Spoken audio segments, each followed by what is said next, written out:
Benvenuti in ANEP Veneto, sede di Isola della Scala. Sono la responsabile del centro, Alessandra Malvezzi. Qui da noi gli studenti frequentano 3 corsi: operatore meccanico, operatore informatico ed operatore della ristorazione. Nella nostra sede di Isola della Scala i laboratori sono divisi tra le sedi di via Prato Fiera, via del Lavoro dove abbiamo le officine e presso il Palariso dove abbiamo le cucine. E adesso vi accompagno a conoscere i nostri docenti e i nostri laboratori. La sede ENAIP di Isola della Scala ha 4 corsi di cucina, di ristorazione.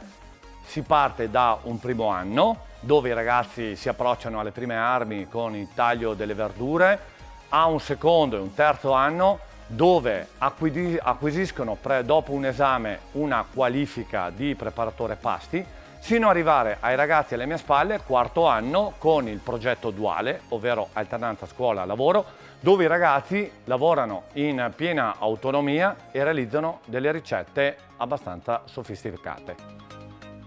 Il corso di meccanica che abbiamo qui presso ENAIP, sede Isola della Scala, si sviluppa su 3 anni più 1, che è il quarto anno. Nei primi 3 anni i ragazzi imparano un po' tutto ciò che è meccanica, quindi dall'utilizzo della macchina utensile tradizionale, torni, fresatrici, lavorazione a banco, fino a delle macchine a controllo numerico e quindi tutta la programmazione CAD/CAM e CNC.